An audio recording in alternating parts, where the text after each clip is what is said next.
नमस्कार सहकारी मित्रांनो, माझ्या यूट्यूब चॅनलला सर्वांचं पुनश्च एकदा मी हार्दिक स्वागत करत आहे। आजचा व्हिडिओ हा महागाई भत्तर संदर्भातला आहे। चला आता आपण सविस्तर व्हिडिओ बघूयात। महाराष्ट्र राज्य शासकीय सेवेत कार्यरत असलेल्या कर्मचाऱ्यांसाठी तसेच पेन्शनधारकांसाठी एक मोठी अपडेट समोर आलेली आहे। जर तुम्ही महाराष्ट्र राज्य शासकीय सेवेत कार्यरत असाल किंवा तुमच्या कुटुंबातून कोणी शासकीय सेवेत रुजू असेल तर तुमच्यासाठी ही बातमी विशेष महत्त्वाची ठरणार आहे।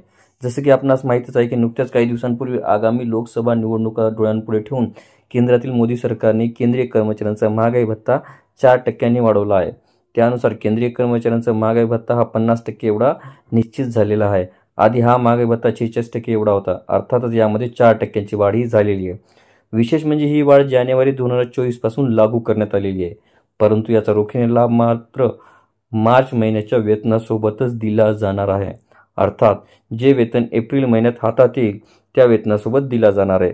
तसेच महागाई भत्ता वाढीबरोबरच महागाई भत्ता फरकाचा देखील लाभ कर्मचाऱ्यांना मिळणार आहे। जानेवारी आणि फेब्रुवारी महिन्यातील महागाई भत्ता फरकाची रक्कम यावेळी कर्मचाऱ्यांच्या वेतनामध्ये समाविष्ट केली जाणार आहे।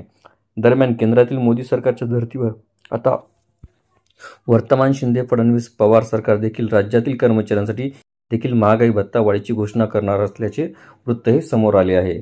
विशेष म्हणजे ही घोषणा येत्या सोमवारी किंवा मंगळवारी होणाऱ्या राज्य कॅबिनेटच्या बैठकीमध्ये केली जाणार आहे अशी शक्यता आहे। म्हणजेच आचारसंहिता लागू होण्यापूर्वीच वर्तमान शिंदे सरकार राज्य कर्मचाऱ्यांना 4% महागाई भत्ता वाढीची भेट देणार आहे।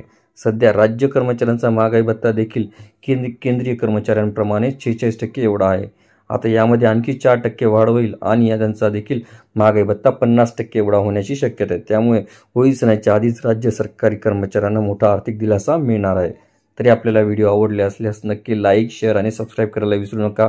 सध्या तरी आपण इथेच थांबूया। लवकरच आपण पुढच्या व्हिडिओमध्ये भेटूया। तोपर्यंत नमस्कार।